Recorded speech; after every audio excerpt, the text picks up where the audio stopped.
What's up, Tech Gang? Stefan here from TechRight. Today we're going to be doing the unboxing and first impressions on the Galaxy A71 5G. Stay tuned.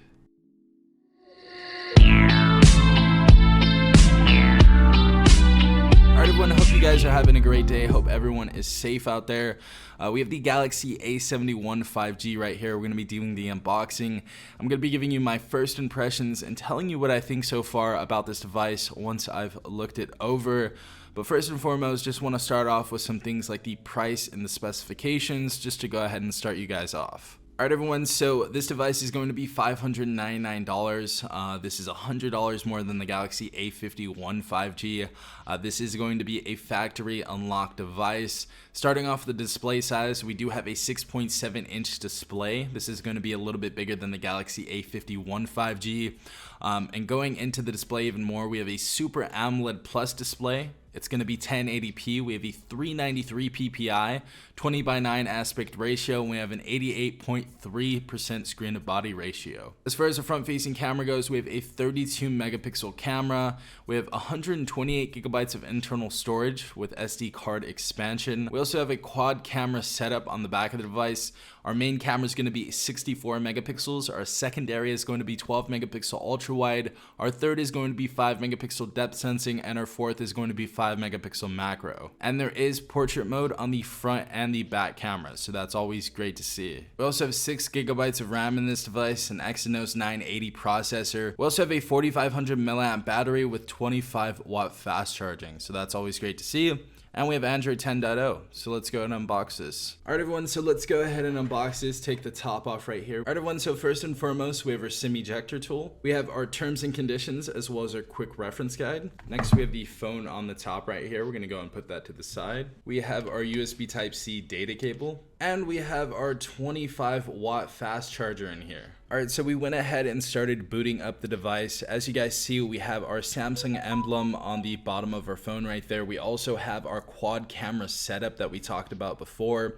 We're going to go deeper into that later. Right side of the device, we have our volume up and down rocker. Just below that, we have our power button. Bottom of the device, we have our speaker, as well as our noise canceling mic, our USB Type-C port, and our headphone jack. Left side of the device, we have nothing. Top of the device, we have our noise canceling mic, and we also have our SIM tray. Alright everyone, so getting inside of the phone, the screen looks very, very decent. We have a 1080p screen. This is going to be Super AMOLED Plus. So the colors are going to look very, very nice on here. The saturation is going to be good. And I feel like Samsung makes some of the best screens either way.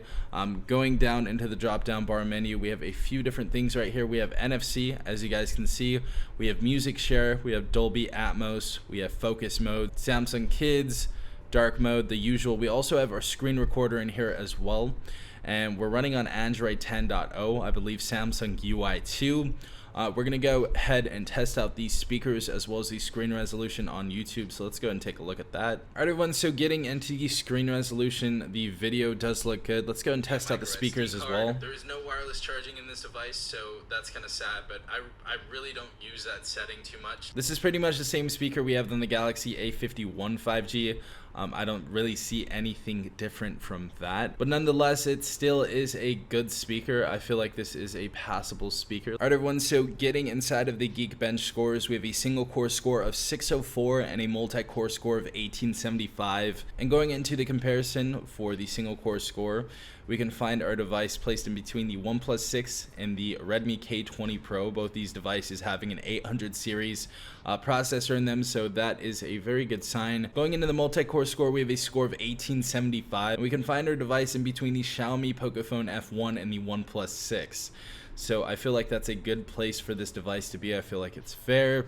But the last thing I wanted to go ahead and check out is the cameras, so let's go ahead and take a look at that. Alright everyone, so getting inside of the cameras, I just want to go ahead and back out right there. We've taken some photos right there. We do have a few modes, as you guys can see. We have single take, we have photo with our ultra wide mode right here. We also have video that actually goes up to 4K at 30 frames per second, so that's great to see. I just want to go ahead and verify that in the settings really quick. So rear video, we can go up to UHD. We can also do Full HD at 60 frames per second, which is pretty cool.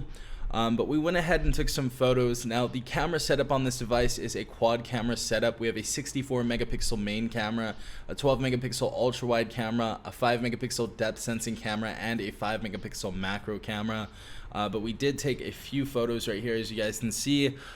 Everything looks really good on this camera. Honestly, took a front facing photo, as you guys see right here, and this is one of the clearest cameras I've seen in a while. All of the hair follicles on my face are being picked up. The dust even on the tripod is being picked up as well, which is really nice to see. The colors look very nice and vivid. I really do like this though, and we have portrait mode on the front and rear camera as well, so great to see that. Samsung did a very good job on these cameras on the Galaxy A71, pretty much comparable to something of the Galaxy Note 10. I really do like what they did on these A series devices, and this is a very solid camera overall. We also have some more modes right here. We have live focus, we have pro, panorama, food, night sight, we have macro, we have super slow-mo, slow motion, and hyperlapse, which is cool to see. And also with that update, we did get hyperlapse at night, so that's really cool. You guys can go ahead and do things like light tracing and stuff, so that's really nice to see. But so far I feel like this is a very good device.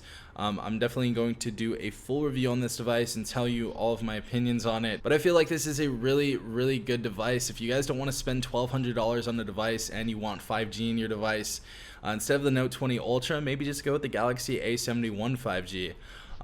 But nonetheless, I feel like this is a very solid device as far as $600 goes. I feel like it's very fair as far as the Geekbench comparisons with other devices. But if you guys want me to put this up against any other phone, definitely tell me in the comment section down below, and I'm gonna go ahead and try that out. But yeah, if you guys did enjoy this video, please leave a like down below, as well as subscribing if you're not a part of the Tech Gang already. Also hit the notification bell if you guys want to be notified every time I do upload a new video. This has been Safon from TechRight. Peace out, Tech Gang.